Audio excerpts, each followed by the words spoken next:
All right, it's election eve. We're ready to go. I think Kamala Harris is going to win. I'm not even worried about it. I'm really excited. It's game time, baby. I feel so excited. We're about to get our first woman president. America, we are not going back.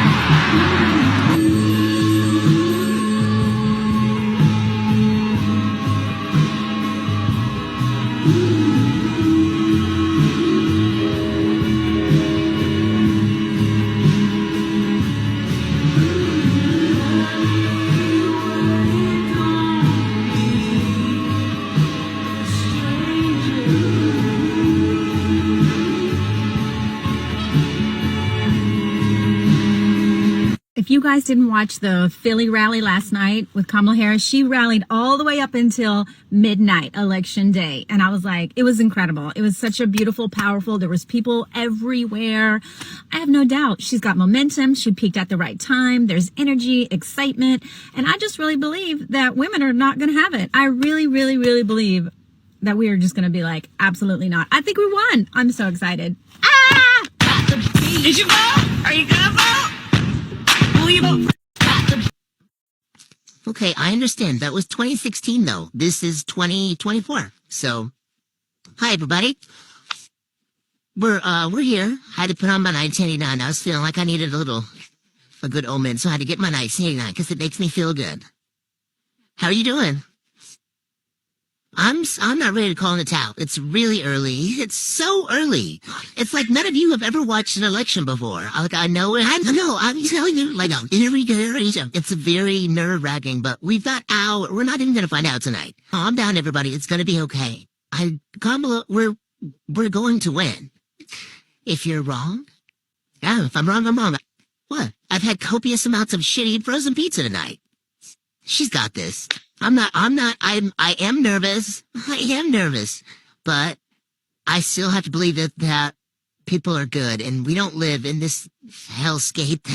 It's just terrible. Terrible. I refuse to believe that.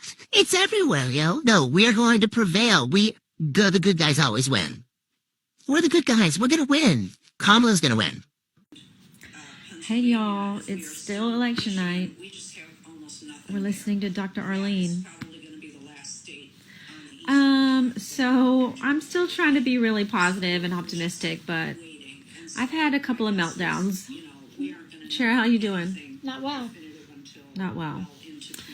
Yeah, I want to believe, I want to be optimistic. I'm trying really hard, but I just want to know if Joe Biden is prepared for the collective meltdown that is about to happen, because I feel like if it's announced that Trump wins, I know I'm going to have a giant meltdown. I know a lot of people are going to have giant meltdowns. And are they prepared for the massive giant meltdown that's about to happen? Because they all know how friggin' scared we are. It's going to be chaos. Yeah. What is going to happen? Yo, like, this is for real, for real. Anarchy. Do you think you should take the signs down? If you feel like you need to go take them down, I'll go out there and help you. I'm strongly thinking about it. Okay, well, we can take the signs down. I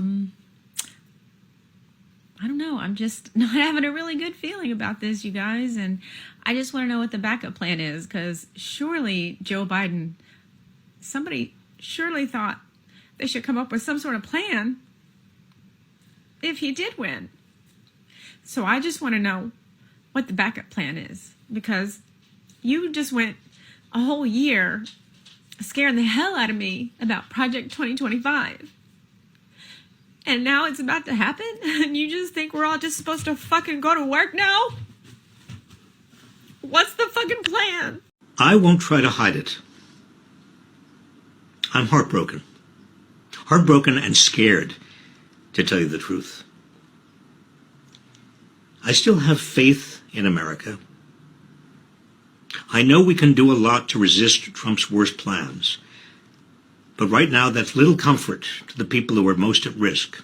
Today, millions must now live in fear of being swept up by Trump's cruel mass deportation plan. Documented immigrants, as well as undocumented, and millions of American citizens with undocumented parents or spouses. More Americans now must fear that they'll be forced to give birth or be denied life-saving care during an ectopic pregnancy or miscarriage. Today, America has become less safe for trans people, especially trans kids, who are already at risk of violence and discrimination. Anyone who has already faced prejudice and marginalization is now in greater danger. Trump has also promised to seek revenge against his political opponents. Countless Americans are endangered now on a scale and intensity almost unheard of in modern America. Our first responsibility is to protect these people and resist these forces. In the days to come, I will have more to say about specifically what we can do to resist the Trump-Vance administration, how we can protect the people in harm's way, and how to preserve and reclaim our democracy. Today, I just say that if you are grieving or frightened, you are not alone. Millions of Americans feel the way you do right now. And together, we will comprise the resistance to the forces of authoritarianism. I really believed that women that looked like me were going to finally be smart enough and fight back, and I guess they just never will. It feels terrible to know that not only men are against you, but women. And I'm sorry, but I'm just pissed at everyone right now. So I heard for months and months that I needed to be afraid. I needed to be afraid of Project 2025. I was told that Trump was a fascist and a dictator. I was told it wasn't hyperbole. I told that he was unhinged and he was going to be a tyrant and that all hell was going to break loose. And by the way, I think the election was completely bunk. I'm sorry. I know we don't want to sound like MAGA extremists, but I think the election was completely stolen, and I'm sorry, I'm just going to say that. And why we didn't even try to recount, I'm not even sure, but I'm super pissed about that too. There's no way that he had more voters than ever. A GOP candidate hasn't won the popular vote in like 20 years, but I digress. Anyway, so we go through this stupid election and we don't win, whatever. And then no one comes out and says, hey, I know we told you that he was a tyrant. We straight up said he's a fascist. And I'm sure some of you are probably scared. We're not going to tell you anything. We're not going to tell you how to handle it. We're not going to tell you how to walk through it. There's been an uptick in the unaliving hotline. There's a HBCU that got burned, at Texas State, holding signs that say women's property belongs. Like, there's all this crazy shit happening, and nobody's coming out and saying, like, we know that you're probably freaked out. We know you might be scared. We know we said he was a tyrant, unhinged, and crazy. Somebody come out and be like, we scared the hell out of you. We know he's elected. I know people are scared. I know, like, you said he was a tyrant. You said he was going to be a dictator. You said that he was unhinged. And now you've just abandoned us. And there's a lot of freaked out people, and I'm really pissed. I'm beyond the kumbaya. You scared the hell out of a lot of people, and nobody's telling us what to do. No one's telling us, oh, we're supposed to just all get along now? Like, what the fuck? So you got us all to vote for you because you scared the shit out of us. And now that he's won, you're not telling us what to do now. You're just like, oh, well, keep going. And I feel like you've abandoned us. A lot of fucking people are scared and nobody's helping us. Nobody's telling us what to do now that we have a fucking dictator coming. Or now that there's a fascist that's going to be president. What are we supposed to do now? You don't say anything. You feared monger us all the way into the election booth, and then you just abandon us when he wins. I'm just pissed. Good morning, friends. I've been trying to figure out how to function, honestly. I'm not able to watch the news. I have no desire to listen to what anybody's commentary. I don't care about a lot right now, but I have been looking for silver linings, and I think I found one. So if I was a hetero woman, the last thing I would want to do is get with a man and have a baby. Just because it's not safe. You could actually die from it. So I think what should happen is women really need to get over their fear of the vajayjay. I know it's internal. It goes deep. But women really need to get over that, and we need to just start dating each other. There needs to just be like this mass movement of lesbianism And then I think, wow, the GOP will help spread the gay agenda all by themselves. Like, I get to take a break. I don't have to work so hard anymore. So I think that's the silver lining. Thanks, GOP. I can't even tell you how many times over the last 3 months that I specifically said, hey, I think we should be protesting out in the streets every weekend until election. Because I watched every stinking rally. I watched his rallies. I watched her rallies. And the stuff that he was saying was so crazy. I kept saying, like, you guys, even if half the stuff he's saying is true, we should be in the streets right now, every weekend. We should be protesting every single week, because the fight was then. Like, I just had this feeling that, like, if he won, all these white women were going to come out and be like, we need to march in the streets, and we need to make bracelets, and we need to do this, we need to do that. And I'm like, girls, the game is over. Like, we lost. All the fighting, all the organizing and strategizing and coming up, that should have happened before Tuesday's election. There's nothing to do now because we lost. Because we didn't do all this stuff before. We didn't have all this emotion. Well, some of us did. I know a lot of you did, but it's too late now. So I don't want to go to any women march or make bracelets, or I don't want to do anything. Today's Saturday, November, I don't know. The election was Tuesday. Today's Saturday, whatever. Anyway, I went to work yesterday. I was a zombie. You know what's weird right now?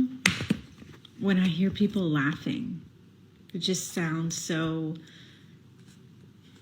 weird. I don't know. I heard people laughing at work yesterday, and I was like, I don't know how to find anything funny right now.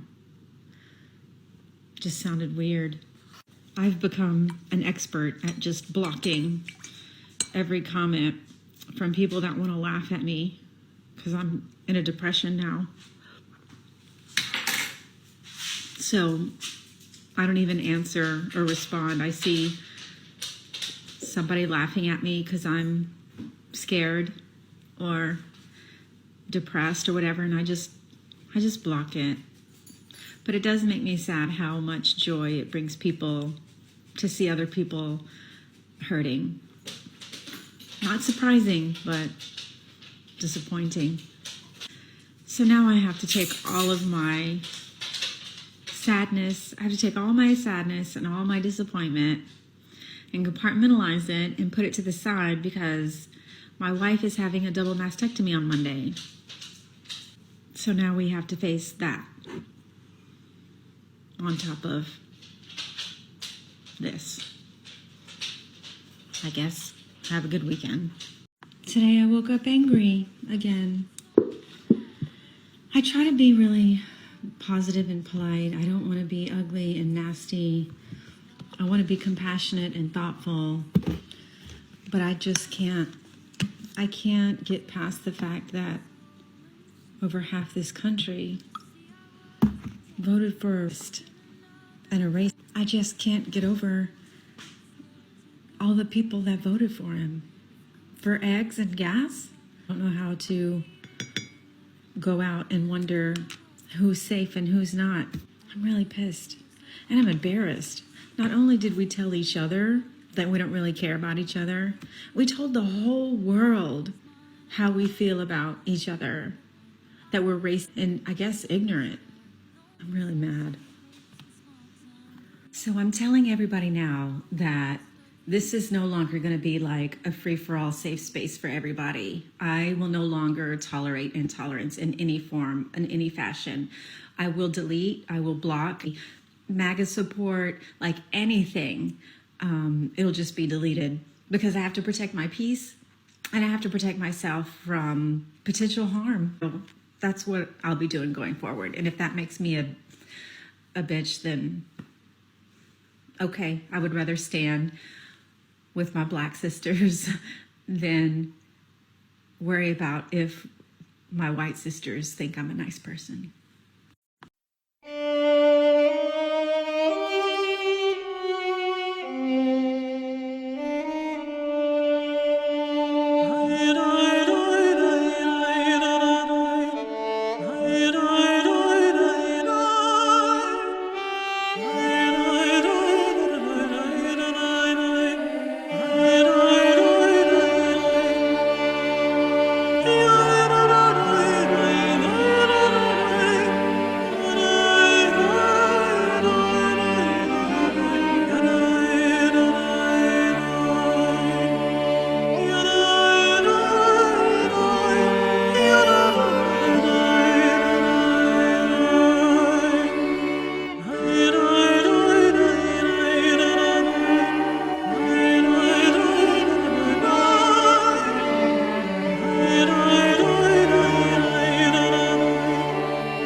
All right, it's election eve.